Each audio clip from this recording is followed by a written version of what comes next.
বন্ধুরা দেখতে পাচ্ছেন আমার রাজহাঁসের বাচ্চাগুলো, আমার চীনা হাঁসের বাচ্চাগুলো দেখেন এই ইনসুলিন প্লান্টের পাতাগুলো কেটে রেখে দিয়েছে এই জায়গায়, সেগুলো খাচ্ছে। তো আমরা বোঝাতে পারছেন যে বা বুঝতে পারছেন যে এরা পাতা খাওয়ার সময় হয়ে গিয়েছে, ওদেরকে পাতা এনে খাওয়াতে হবে। আসসালামু আলাইকুম রহমতুল্লাহি আবরাকাতুহু। হালাদা এগ্রো পক্ষ থেকে সাত বাগানের দ্বিতীয় অংশে সবাইকে স্বাগতম। বন্ধুরা সবাই কেমন আছেন? আশা করি সবাই ভালো আছেন, আমিও ভালো আছি। বন্ধুরা চলে আসলাম এই হাঁস মুরগি এই সাদের দ্বিতীয় অংশে এই রাজহাঁসের ও চীনা হাঁসের বাচ্চাগুলোকে দেখার জন্য কী অবস্থা আছে আর আপনাদের দেখানোর জন্য। দেখতে পাচ্ছেন বেশ সুন্দর। এই যে দেখুন আমার রাজহাঁসের বাচ্চাটা বড় হয়ে গিয়েছে, দেখেন এর বেঁচে কেউ নাই। দেখতে পাচ্ছেন এর সময় আমি 12টা এনেছিলাম, সেখান থেকে একটা বেঁচে আছে। এখন জানি না এটা হাঁসা না হাসি, তো সম্ভবত মনে হচ্ছে হাসি, আর জানিও না, এখন বুঝতে পারছে না। রাজহাঁসগুলো বোঝা যায় না, এটা আরও বড় হলে গলাটা যখন লম্বা হয়ে যাবে তখন। আর এই যে এই বেঁচেও একটা, এইখানে আনছিলাম 12টা, এখান থেকে একটা বেঁচে আছে। আর ওই জায়গায় এনেছিলাম 8টা থেকে 3টা বেঁচে আছে, 5টাই মারা গেছে।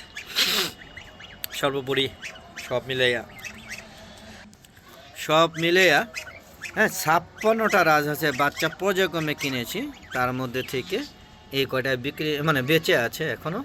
আশা করি বেঁচে যাবে, কারণ হচ্ছে যদি আশা কেন করতে পারি যে এগুলো যে সময় বয়স ছিল সবাই মারা গিয়েছে, এখন এরা বেঁচে আছে তাই আর কি ধারণা করতে পারি, জানি না সেটা চলে যায় কিনা। আর চীনা হাঁসের বাচ্চা আমি কিনে আনি নাই, এগুলো সব আমি ডিম থেকে ফুটিয়েছি, কিন্তু ওগুলো প্রায় 50-60টার মতো ফুটেছিল। হ্যাঁ 8টা না 9টা মুরগি দিয়ে ফুটিয়েছিল, প্রত্যেকটা 16 টাকা করে দিয়েছিল। তো সেগুলোর মধ্যে এই 5টা বেঁচে আছে, মানে মারা গেছে, প্রচুর পরিমাণ মারা গেছে। দেখেন কত সুন্দর। হ্যাঁ এগুলো আরও সুন্দর হবে, যেহেতু এখনও যে গাছে পানি দিয়েছি প্রচুর প্যাক থাকে, এই প্যাকের শরীরগুলো নষ্ট হয়ে গেছে। মূলত এটা স্বাদের দ্বিতীয় অংশ, আপনারা দেখতেই পাচ্ছেন। হ্যাঁ সব বড়ই গাছগুলো একদম কেটে ঠুন্ডা করে দিয়েছে। আর পেয়ারা গাছটা কেটে দিয়েছে, এটা পেয়ারা হয় না, দেখতে পাচ্ছেন শুধু একটা পুকুর রেখে আর সবগুলো কেটে দেওয়া হয়েছে। আর এই যে বড়ই গাছগুলো দেখেন কী অবস্থায় কাটছে, একদম পুরা হ্যাঁ মোটা মোটা অংশগুলো কেটে দিয়েছে যাতে আবার নতুন করে পুকুরে হয়। আর এই যে লেবু গাছটা এতদিন মানে ঝাপসা থাকার কারণে গাছটা অসুস্থ ছিল, হ্যাঁ মানে মারা যেতে বসেছিল, এখন মনে হয় ঠিক হয়ে যাবে।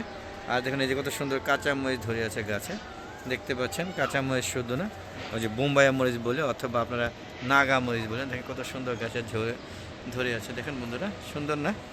দেখেন এই যে সব ধরনের গাছে আমি লাগিয়েছি, দেখতেই পাচ্ছেন। আর আম গাছে মুকুল ফুটে এখন মটর দানার সময় হয়েছে, মটর দানা হচ্ছে, দেখতেই পাচ্ছেন। হ্যাঁ প্রত্যেকটা গাছে মটর দানা হচ্ছে। লিচু গাছে কোনোই পুরোটাই লস। আপনাদের একটু দেখানোর চেষ্টা করছি, দেখানোর চেষ্টা করছি কীভাবে আমি মুকুল চলে দানা হয়েছে। এই দেখেন প্রচুর পরিমাণে দানা। দোয়া করবেন এই গাছে দেখেন এই একটা মুকুলে যদি এতগুলো আম টিকে যায় তাহলে আমরা বলতে পারবো যে ভরপুর আম হয়েছে, তাই না? যদিও অনেক মুকুল নষ্ট হয়ে গিয়েছে, দেখতেই পাচ্ছেন। দেখেন কত সুন্দর আম গাছে, এটা আমরুপালি গাছে। আমরা নেমে যাচ্ছি, আমি অনেক কষ্ট উঠেছিলাম আবার নেমে যাচ্ছি, এই মতো নেমে গেলাম, একটু দেখানোর চেষ্টা করলাম। দেখতে পাচ্ছেন এটা হলো হিমসাগর। হ্যাঁ আর এই যে দেখেন প্রচুর মুকুল চলে আসছে, এদিক দিয়ে দেখাতে পারছি না। আর দেখেন আমার সব ধরনের ফুল গাছও আছে, জবা ফুল, এই যে নাগা ফুলগুলো, এগুলি নাগা মরিচ গাছগুলো, এগুলো পরিচর্যা চলছে। আশা করি এগুলো ভালোই হ্যাঁ মরিচ পাবো। এই দেখেন এই মরিচ কিন্তু ধরছে, এই যে দেখেন বন্ধুরা, এটা আমাদের সার দিয়ে চেঞ্জ করে দিয়েছি। হ্যাঁ দেখা যাচ্ছে, দেখেন মেয়াজাকে আম এখনও আসেনি।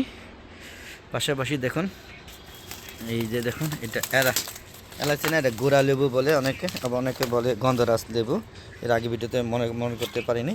দেখুন মুকুল আসতেছে, এই দেখুন আসতেছে, আশা করি ভরে যাবে, যদিও কম আসে, খুব একটা আসে না। এই দেখেন আসতেছে, এই দেখেন আসতেছে, দেখেন কী পরিমাণ সবেদা। হ্যাঁ এগুলো সব পেকে যায়, যদিও এবার বড় হয়নি। এই কারণ হচ্ছে মাটিতে খাবার কম ছিল, যদিও খাবার দিয়েছি ততক্ষণে দেরি হয়ে গিয়েছে। হ্যাঁ আমি আপনাদের গাছ পাকা দেখাতে পারছি কিনা সেই জন্য চেষ্টা করছি।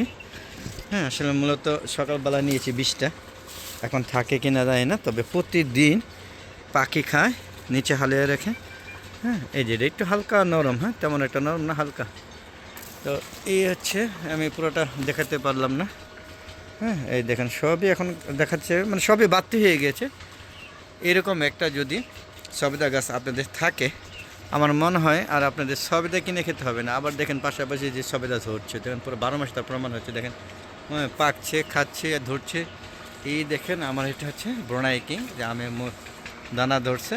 আর পাশাপাশি এই গাছটা দেখাতে পারিনি এতদিন, এখন দেখানোর চেষ্টা করছি। এইটা হলো বাড়ি, হ্যাঁ 11, এটা কাশমিঠা। দেখেন প্রচুর আম হচ্ছে, যেতে পারছে না। দেখেন বড়ি গাছগুলো কেটে কাঁটাগুলো রেখে দিয়েছি, যার কারণে সমস্যা হচ্ছে। আর এটা হচ্ছে পানি ফল, এবার এখনও মুকুল আসেনি, আসবে হয়তো খুব শীঘ্রই, তখন দেখানো যাবে। বন্ধুরা বন্ধুরা দেখতে পাচ্ছেন আমার সব বড়ি গাছ কেটে ঠুন্ডা করে দিয়েছে। এই দেখেন সব একদম ঠুন্ডা করে দিয়েছি, বুঝছেন বন্ধুরা, দেখতে পাচ্ছেন। আর এই দেখেন আবার হাঁসগুলো এখানে এসে খাওয়া নিয়ে ব্যস্ত আছে। এই মাত্র দেখাইলাম, আবার এখানে তারা খাচ্ছে। ওদের খাবার দিব, যখন আমি ছাদে আসি ওদেরকে খাবার দেওয়ার চেষ্টা করি। ওরা খুব দ্রুত বড় হয়ে যায়। দেখেন দেখেন খাবারের কীভাবে মুখ দিয়ে লেড়ে, হ্যাঁ নাড়িয়ে খাবারগুলো ভিতর থেকে বের করে খাচ্ছে। তো এই ছিল আজকে ভিডিও। বন্ধুরা বিদায় নিচ্ছি, সবাই ভালো থাকবেন, সুস্থ থাকবেন, নিরাপদে থাকবেন। আর বেশি বেশি আমার ভিডিওগুলো দেখবেন, লাইক করবেন, শেয়ার করবেন এবং ফলো দিবেন ফেসবুক পেজে। আর শেয়ার করে ফেসবুক পেজ এবং ইউটিউব চ্যানেলের ভিডিওগুলো ফেসবুক শেয়ার করে সবাইকে দেখার সুযোগ করে দেবেন।